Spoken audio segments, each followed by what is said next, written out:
Assalamualaikum warahmatullahi wabarakatuh. Perkenalkan, nama saya Nurwan Alisa dengan nomor sabuk H1A1180056 kelas A angka tahun 2018. Di sini saya akan menjelaskan mengenai hak tanggungan, di mana hak tanggungan merupakan satu-satunya lembaga hak jaminan atas tanah yang memiliki dasar hukum sebagai berikut.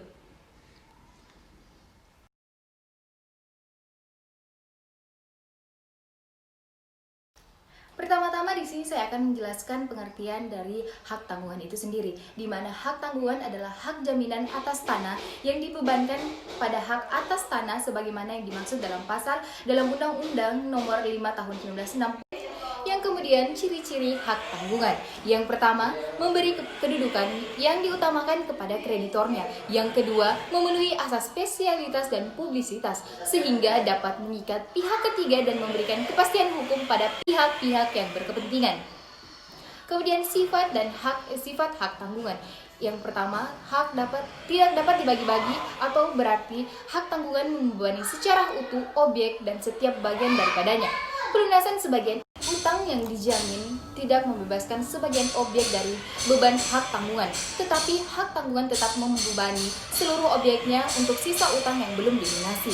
Kemudian, hak tanggungan hanya merupakan ikutan dari perjanjian pokok, yaitu perjanjian yang menimbulkan hubungan hukum utang piutang, keberadaan berakhir dan hapusnya hak tanggungan dengan sendirinya tergantung dengan utang yang dijamin pelunasannya tersebut. Kemudian, kreditur preferen. Yang dimaksud dengan kreditur preferen adalah kreditur yang punya hak untuk mengambil pelunasan lebih dahulu dari hasil eksekusi, pasal 150 KUH Perdata. Kemudian hak jaminan khusus kepada para kreditur konkuren yang merasa tagihannya belum cukup terjamin dengan jaminan umum. Undang-undang menawarkan lembaga jaminan hak tanggungan dan beberapa lembaga jaminan khusus lainnya. Selanjutnya, syarat objek hak tanggungan. Yang pertama, mempunyai nilai ekonomis, dan yang kedua dapat dipindah tangankan, yang ketiga terdaftar dalam daftar umum, dan yang keempat ditunjuk oleh undang-undang. Adapun objek hak tanggungan, yang pertama yang ditunjuk oleh UU PA pasal 4 ayat 1 Undang-Undang Hak Tanggungan yang memiliki bagian-bagian. Yang pertama hak milik, yang kedua hak guna usaha, dan yang ketiga hak guna bangunan. Kemudian yang ditunjuk oleh Undang-Undang Hak Tanggungan pasal 4 ayat 2 yang pakai atas tanah negara yang menurut ketentuan yang berlaku wajib didaftar dan menurut sifatnya dapat dipindah tangankan. Kemudian yang ditunjuk oleh Undang-Undang Nomor 16 Tahun 1985 tentang Rumah Susun, pasal 27 Undang-Undang Hak Tanggungan. Rumah susun yang berdiri di atas hak tanah milik, hak guna bangunan, dan hak pakai yang diberikan oleh negara. Hak milik atas satuan rumah susun yang bangunannya didirikan di atas tanah hak milik, hak guna bangunan, dan hak pakai yang diberikan oleh negara. Kemudian objek hak tanggungan. Selanjutnya, subjek hak tanggungan. Yang pertama, pemegang hak tanggungan. Subjeknya merupakan orang atau badan hukum yang berkedudukan sebagai kreditor. Kemudian, pemilik hak tanggungan. Syaratnya yang pertama memenuhi syarat sebagai pemegang hak atau hak atas tanah, dan kedua kewenangan untuk melakukan perbuatan hukum terhadap objek hukum tanggungan yang bersangkutan. Kedudukannya merupakan debitor atau penjamin. Selanjutnya, produser pembebanan hak tanggungan.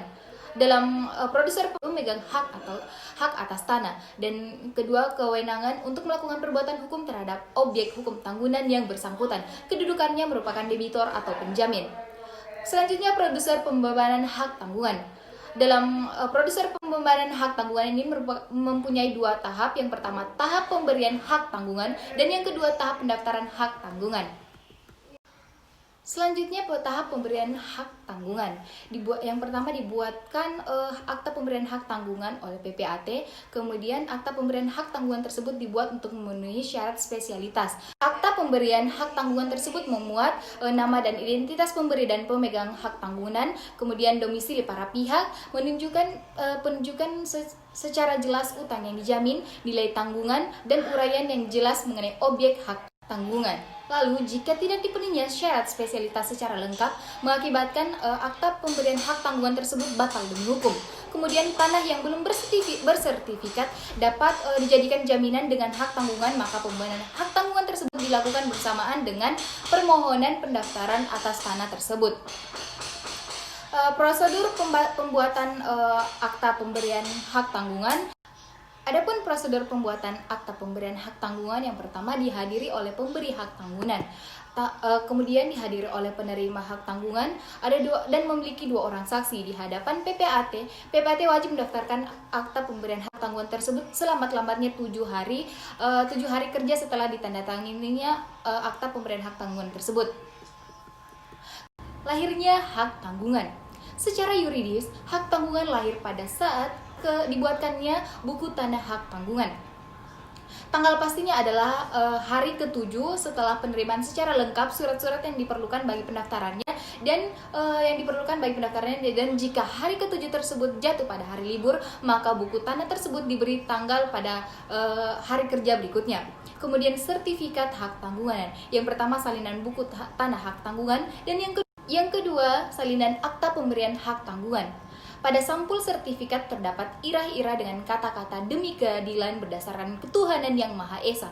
Sertifikat tersebut mempunyai kekuatan ekstratorial yang sama dengan putusan pengadilan yang telah mempunyai kekuatan hukum yang tetap dan berlaku sebagai pengganti grosse acte hypothèque sepanjang mengenal hak atas tanah dalam pelaksanaan praktek eksekusi.